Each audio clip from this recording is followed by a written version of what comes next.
Everyone, I'm Grandmaster Ben Finegold here with our weekly lecture series. Tonight's lecture is on Paul Morphy's best endgames. I want to thank our sponsor, fellow Michigander, Rob Breakeron. If you'd like to sponsor a lecture, you can contact Karen. Her info's on the screen now if you're watching on YouTube, and you can sponsor a lecture on whatever topic you'd like. Morphy's not known for his endgame, but he had a lot of nice endgames. The reason was he usually checkmated people in the first 30 moves, so he didn't have a lot of famous endgames because he was busy out-calculating them in the middle game and opening. But that didn't stop him from having nice endgames. Okay, the first game was played in a match between Morphy and Loewenthal, 1850. And they got this position, which Loewenthal took back the rook.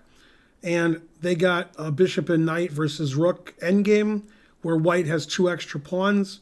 Morphy has an extra pawn on the king side and an extra pawn on the queen side. But as of now, white doesn't have any passed pawns, so white doesn't have any big threats. And Morphy plays the ending really nicely and eventually gets past pawns and moves his king up and does everything you're supposed to do in an endgame. Okay, so Morphy played g3. He liked to move his rook, but his pawn is attacked. So g3 is the right move. You want to put pawns on the color of your opponent's bishop so the bishop can't move and not give the white. You want your pawns next to each other so the black knight doesn't have anywhere to go outpost-wise. g5. Morphy moves his king up, king d2. Knight g7. And he plays rook a1. Morphy's trying to open up the queen side away from the black king so that his rook can do something over here. And also, Morphy wants to play b3, king d3, and c4, but his pawn would be hanging on a3 if he didn't play rook a1. So good planning by Morphy. a5, king d3. Morphy moves his king up again. And then a4. So black really doesn't want to play b4 or take, but he has to do one of them. And either way, Morphy's going to be able to get a passed pawn. If you take, you give yourself an isolated a pawn. Bishop would go to c7 defending, and Morphy could play b3, c4, and get a passed pawn. So he played b4, which is what I would play, and then c4 anyway. And white is going to get a passed pawn. If you take en passant, I take with a pawn, and then I'll play c4 again. And don't forget, white also has an extra pawn over on the king side, and black's knight so far hasn't done anything. Bishop c7, rook e1 check, forcing the king to one side or the other. That's why he played bishop c7, so his king could go to the queen side. Rook e5, attacking the d pawn. Takes. So Morphy has a passed d pawn. He's advanced his king. His rook is well placed. Loewenthal put his bishop on c7, knowing that his a pawn would be attacked soon, and he defended it. So that was good that he defended his a pawn. Knight e6, Loewenthal activates his knight. Morphy plays rook b5. You don't want the rook next to the king for very long, so having the rook where it's not attacked is good. And black is in, I wouldn't say black is in Zugzwang here, but black doesn't really have a good move. Black's pieces are all, I would say, on the right squares. You can't play king c6 because of d5 check. Your bishop has to stay on the pawn. Knight's good on e6. In the center, it doesn't really have a better square. So black doesn't really have a lot of good moves here. Black moved his knight back to f8. Got to move something. Rook d5 check. And rook c5 attacking the bishop. And d5. Now Morphy's going to play rook c6 check and gain further space. Bishop d6. Morphy attacks the pawn. If black defends the pawn, h-pawn is hanging.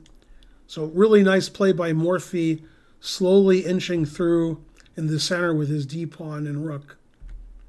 Knight g6. Here comes black's counterplay. Knight e5 check, forking the king and the f-pawn.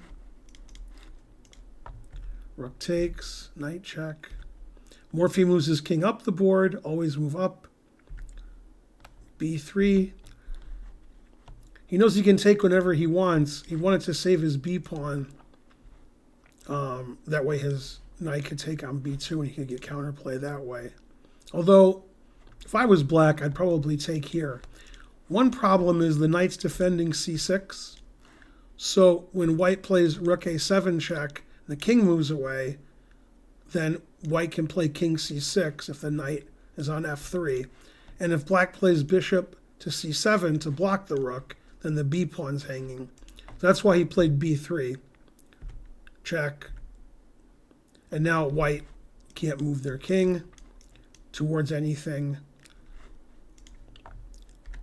f4. Knight d3. Morphy realizes this pawn's the strong pawn, wants to get rid of it. Morphy takes all of black's pawns, and black doesn't have any pawns left. a5. This pawn's too strong. Black tries to get a theoretically drawn endgame, but it doesn't work. And rook b5, a6, and black resigned. Although, if black's king was on a7 or a8, this is actually good drawing chances for black. But with the king cut off, then white's winning. So a nice endgame for Morphy. He moved his king up, he moved his pawns up. He played on both sides of the board, got a passed pawn, and a brilliant endgame for somebody who's not known for playing the endgame, because he won so many games in the opening and middle game. Against a very strong player, Loewenthal. Okay, let me flip the board. Okay, here's another endgame. Morphy has black against Harrwitz. Harrwitz was one of the best players in the world. This was a match that they played in 1858. Morphy's black. I think Morphy played the Dutch in this game. That's why this pawn structure looks like this with the pawns on f5 and e4. Clearly black's better here. White has isolated a pawn. White has a weak c pawn. E pawn could be weak. And it's hard for the white knight to get going and get to a good square. Morphy played b5 to get a past c pawn. Now his bishop is nice and open.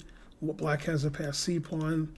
The d pawn's weak, so sometimes black can play bishop c4 and win the d pawn. So white has to be careful. Keep an eye on that. Knight a5, stopping bishop c4 later. Rook a8, attacking the knight. This was Harrwitz's idea. Attack the d pawn. Morphy defends his d pawn. Now, Morphy's plan, long-term plan, is to move the king over here, and the knight is trapped. So Harrwitz has to do something about that. Harrwitz plays rook c3, defending his a pawn. King f8. Doesn't want to allow knight d8 with check. Very accurate. Knight d8. Bishop d7, trapping the knight again. Rook b3, king e7, rook b8, sacrificing the a pawn, but keeping the knight defended. c4, Morphy advances his c pawn, very instructive, very difficult for white to stop the c pawn. White decides to use his king to stop the c pawn. Rook takes a3, knight c6 check.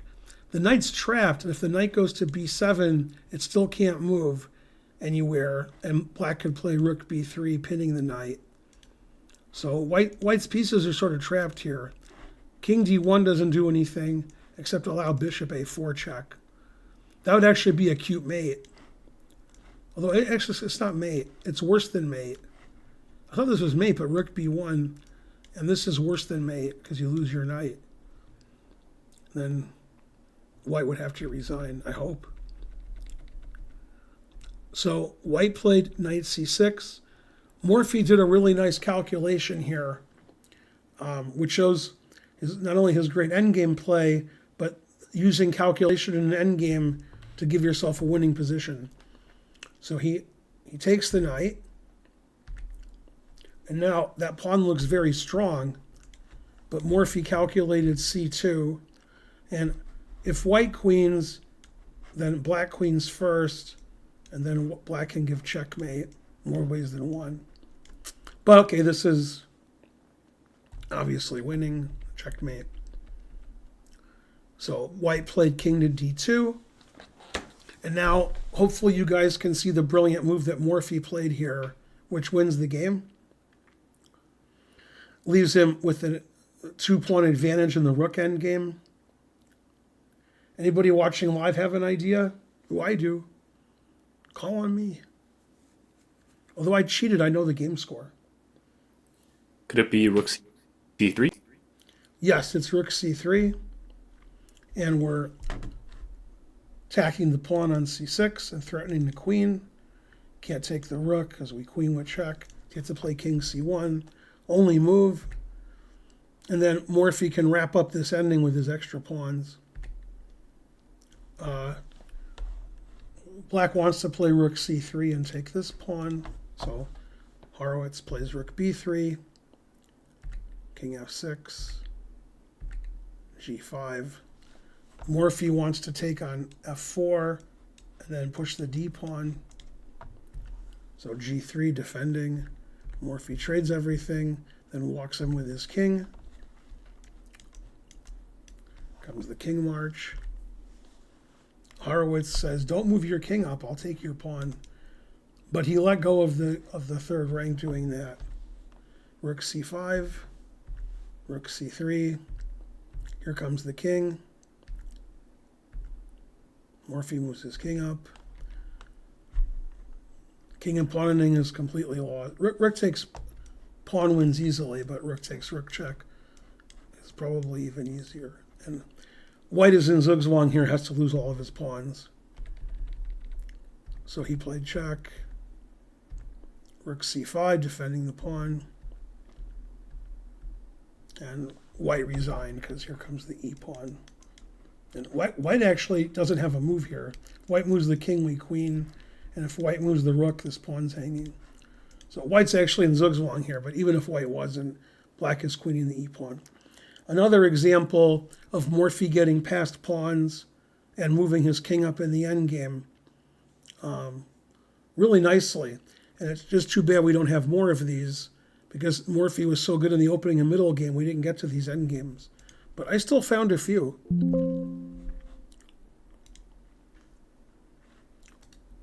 I have to flip the board every time. Okay, Morphy's white. He's playing de Riviere. I think that's how you pronounce his name. In 1863. This was one of the last years where I could find Morphy games. I think like in 1864 he stopped playing. Anyway, white's a pawn up, and white has a passed g pawn. Although some people wouldn't call this an endgame because there's queens and rooks on the board, so both kings are exposed. And of course, Morphy wants to trade pieces so that he can just push his passed pawn and queen and not worry about black's queen and rook.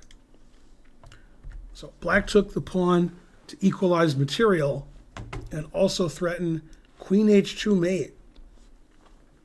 If only it was black's move, Morphy would have lost. Queen b5 check. Rook e8 check. Morphy trades rooks. And then he plays g5.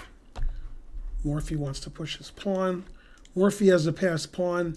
This bishop isn't very good, and we can't improve the bishop and play bishop e4 because queen e8 check attacks the king and the bishop. So the bishop is sort of stuck on h1 in a bad square. You can't go anywhere. You can go to b7 or a8. That's not much help. Bishop b7 actually hangs mate in 1. Queen e8 mate. So the black bishop isn't really in the game. So in these kinds of endgames, usually the only chance for black is some kind of perpetual check. But white's knight does a good job of stopping the checks. c6. Morphy checks on f7 to protect his pawn on b3. And then g6 also supports his pawn from queening.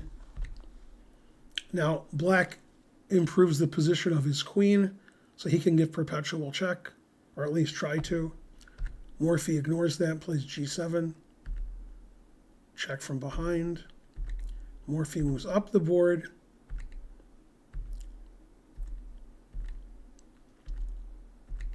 And Morphy moves to the queen's side, where the black pawns actually provide cover for the white king. If black didn't have a pawn on c6, then black would have good drawing chances because there's checks everywhere. But this stops the queen from checking. It provides shelter on the c file. And king c8. And there's no more checks. Hopefully you noticed that the bishop on h1 didn't move this whole game. And Morphy, just like in the previous examples, moved his king up the board and moved his passed pawns, create passed pawns and push them. And brilliant endgame play by Morphy, moving his king up to safety. That's something players in the 1800s didn't know much about, was in queen and pawn endings, moving your king up the board until it had shelter from your opponent's pawns. Again, if this pawn wasn't here, queen c5 check, and black is still in the game. But now black resigned because white's going to queen and black doesn't have any checks. I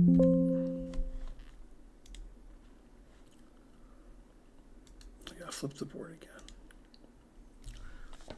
Okay, Morphy's black against John Owen. This was played in a match they played in 1858.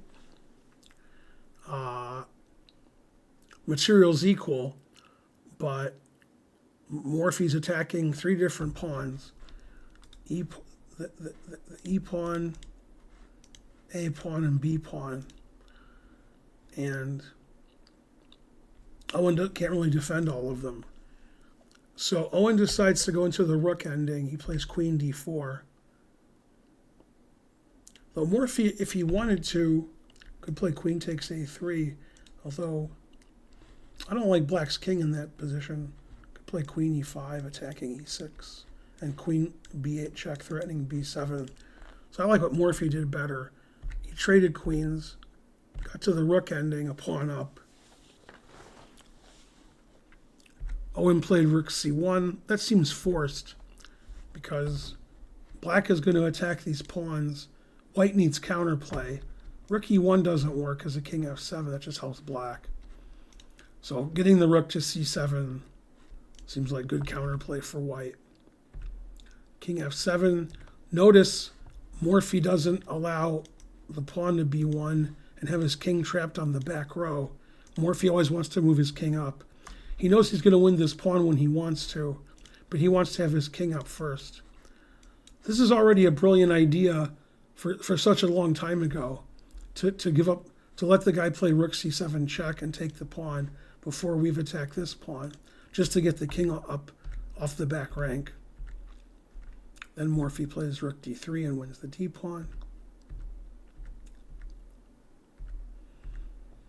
And it's 2 connected passed pawns in the center against the b pawn. Rook b8. Morphy plays king e7. He's in time to win the b pawn. King d7. Morphy doesn't care about his h pawn. And what's funny is in these positions, from my own experience, it's actually worse to have your king here than, let's say, I don't know, here, because the pawns move with tempo and you get checkmated sometimes. The king's not a good defender in these positions. Black's pawns are further advanced, And black gets to gain tempi while he pushes them. And white hasn't moved his pawns at all. Black's threatening mate. And white resigned here. I wouldn't resign, I would play king c1. But after rook f2, black's gonna...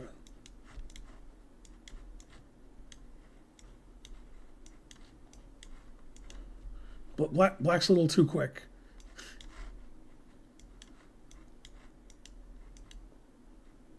And okay, and black is up a rook. So again, Morphy made that look easy. He didn't have any passed pawns, but he moved his king up the board. His opponent did not. And Morphy pushed his passed pawns, while his opponent didn't.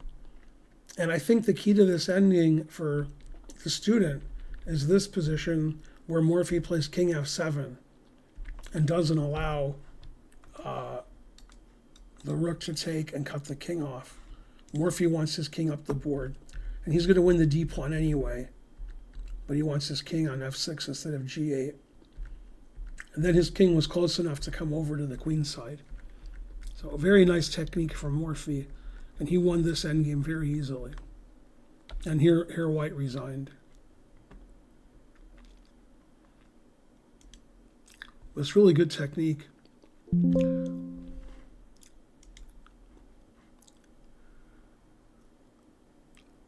Okay, this is Napoleon Marache versus Paul Morphy. Hey, I don't have to switch colors. Okay, Morphy has black. He played Marache a lot. Now, this game is different than most chess games, although not necessarily for Morphy, because Morphy gave pawn and move this game. So this game started with Morphy removing his f-pawn to make the game more equal, which Morphy did a lot. He would spot a rook or a knight or his f-pawn and make the game closer that way.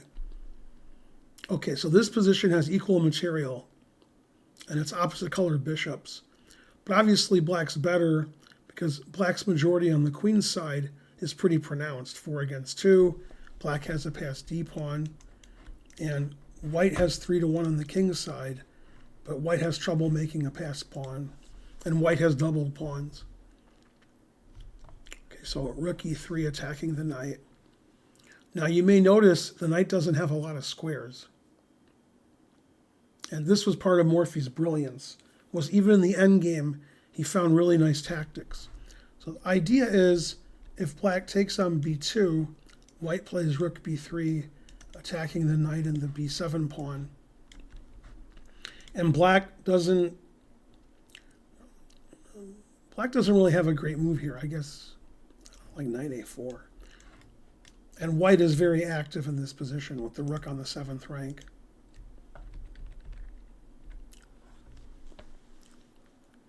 So let's see if anybody in the audience can get the move that black played. And I'll give you a hint. Black did not move his knight. That's a hint.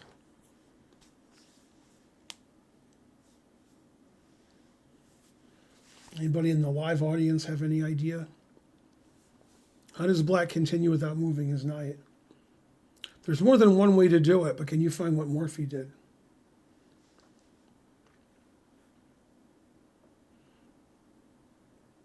If you're watching on YouTube at home, you can pause the video. How do I keep playing without moving my knight?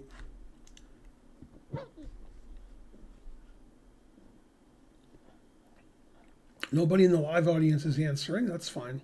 Oh, here we go. The Erics want to answer. Is it bishop f5? That's all I got. Bishop f5 isn't a bad move. That's not what Morphy did. Morphy played a really cool looking move. One that you wouldn't expect.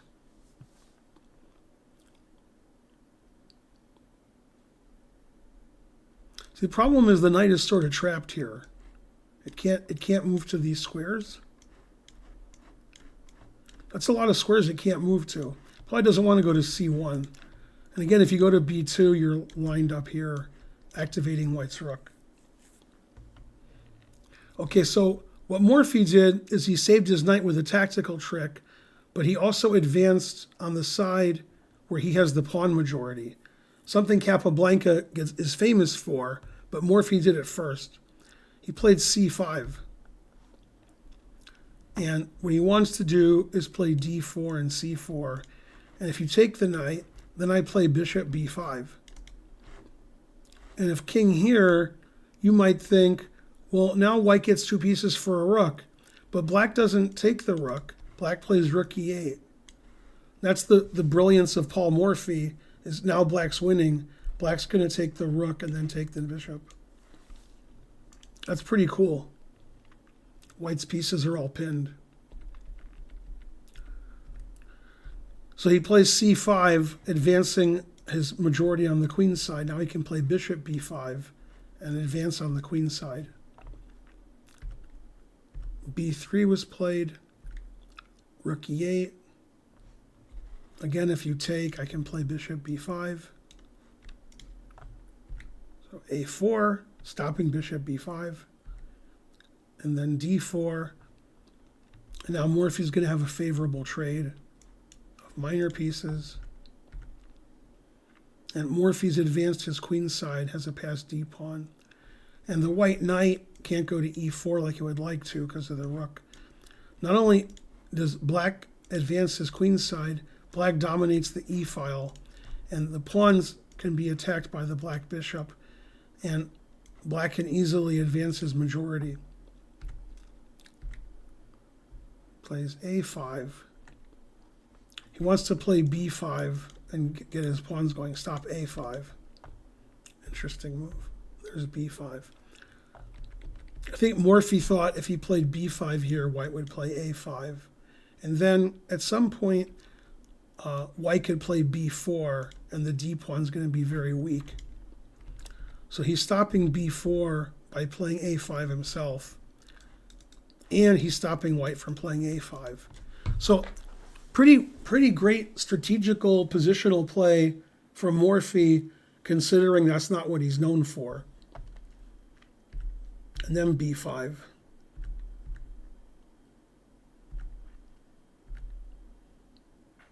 So again, Morphy advances his passed pawns, his queen side, whereas the majority, white doesn't do that. Morphy activates his rook. Rook b2. Morphy gets several passed pawns. 2 passed pawns, Vatals. Now Morphy trades rook, so white doesn't get counterplay with some kind of checkmating attack. g6 and rook b8.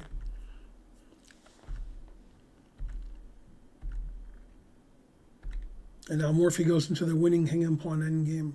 Although there wasn't much white could do in this position to avoid that. I don't want to play knight h4 and trap my knight.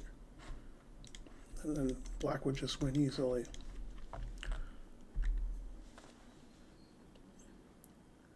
So he takes with the pawn to straighten his pawns out. So he can get his passed pawns going. King f7.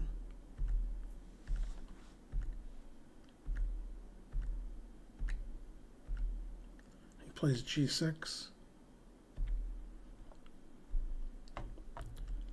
So if f5, black plays king takes g5 and wins immediately. So he plays king d3 and d3. This is a very nice pawn sacrifice. Takes. And black's going to make a queen. White resigned here. If white goes here, then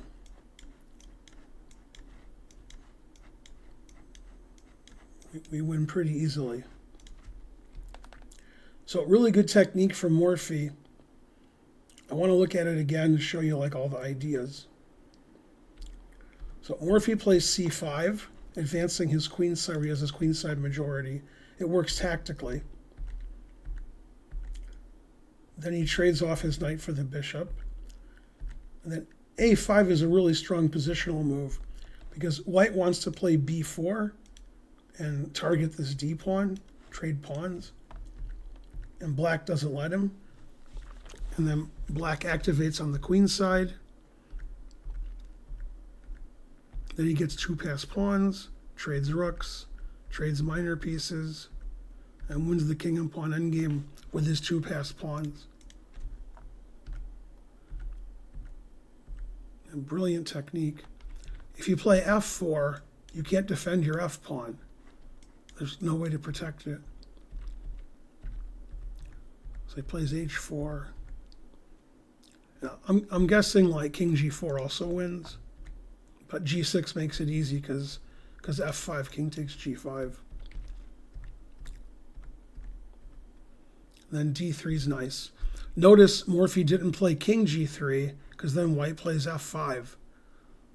And then this looks like a draw. Takes, takes. And then this would be a draw. So instead of blundering, he plays d3. Now if you play f5, I take with check, and then I take the g-pawn, and black wins.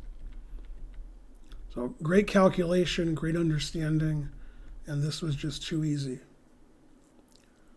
So a brilliant play from Morphy in that endgame, and in all the endgames.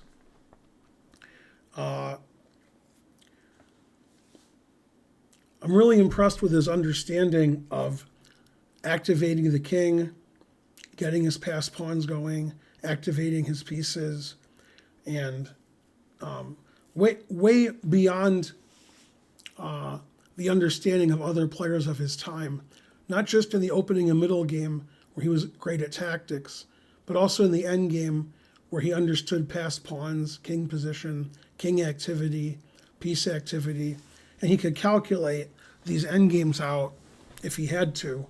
And that's another part of playing the end game well, is calculating those variations, which Morphy was just great at. So, sorry we ended a little early today because I had 5 end games that I wanted to show you, and I did. But if there's any questions in the audience, I'll take questions about Morphy's endgame play or anything else about Morphy. I could talk about Morphy all day, but his endgame play was also right up there with his understanding of openings and middle games.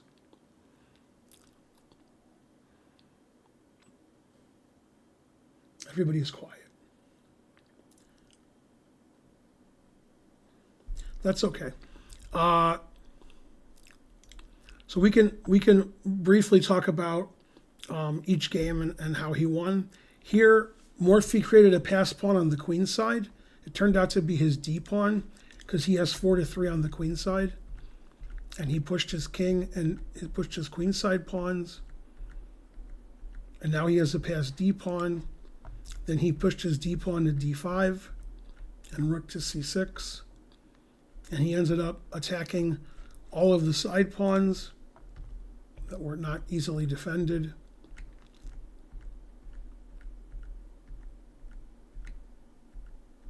And he ended up taking all the pawns.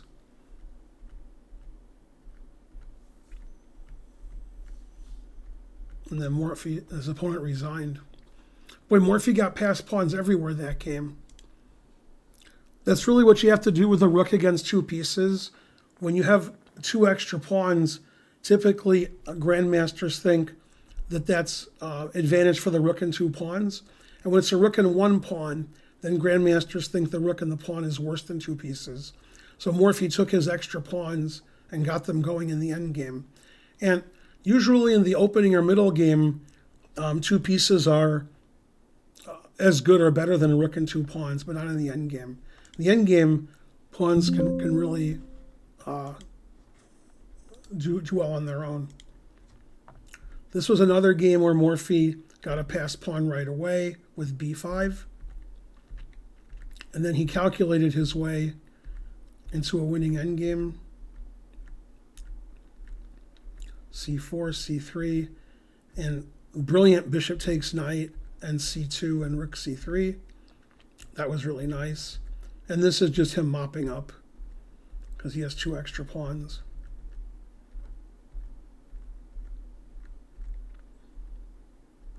I like the way Morphy often gives away pawns to get his king up. He doesn't care about losing this pawn. He only cares about moving his king up. And this is a nice touch, playing rook c5s, because the pawn's not going anywhere. Instead of taking and letting white get counterplay. So, I mean, he makes it look really easy when it's not. Maybe it's easy for him. This game, white's king looked really open, and black started by threatening checkmate. And black never got a threat the rest of the game, and the bishop entered the waiting room. All right, he's back.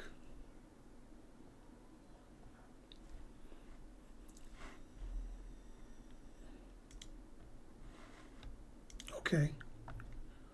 So white traded rooks, and then white advanced the pawn. Notice the G pawn. Notice white always has defense of the B3 pawn, which is what happened after C6. He checked, and he's defending his pawn whilst escorting his G pawn up the board, and black's bishop doesn't have any good squares. And white's king moves away from the bishop so that there's no checks. And notice Morphy keeps on the dark squares away from the black bishop. And now he can't stop white from queening. He just made it look really easy, Morphy. Ben, from your perspective, did his opponents like misplay these endings, or did he just like run them over on his own? No, I think these were positions that were better for Morphy, and he had good technique. Yeah, I think in the endgames that I showed, Morphy played better than his opponents. They didn't play badly. They just had positions that weren't so good, and Morphy had good technique. A lot of times, even nowadays, somebody's worse in an ending, and one guy doesn't show good technique, and the game ends in a draw.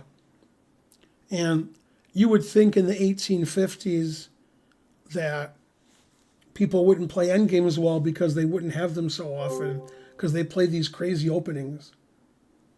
They played King's Gambits and Evans Gambits, and they had all kinds of tactics, and people didn't get into like endgames that were clearly better for somebody. Usually they were just completely winning, or the game was already over.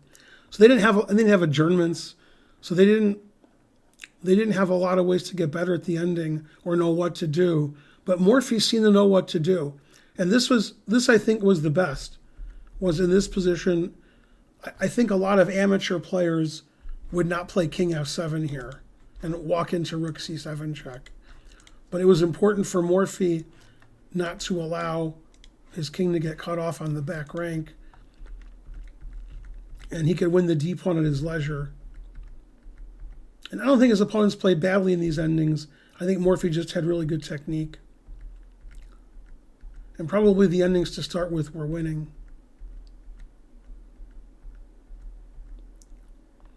And then resigns. Yeah, typically when you see an endgame end with a king on the 6th rank and a king on the 1st rank, then one side just completely dominated, even though material's equal. Well, white actually, did white resign or play King C1? Oh no, white did resign. I was going to play King C1. After King C1, I guess Rook C2 check is the best move. Yeah, this looks pretty annoying. Yeah, okay, resigning was probably a good idea then. And the last one we've already looked at twice. Anyway, I hope you enjoyed those endings as much as Morphy did. If you'd like to sponsor a lecture, contact Karen. Her information's on the screen now if you're watching on YouTube. I want to thank Rob Breakeron, my fellow Michigander, for sponsoring the lecture. Hopefully you guys enjoyed that. Please like and subscribe and leave a comment. And I'll see you guys next time with more weekly lectures. Go Morphy. Bye, everybody.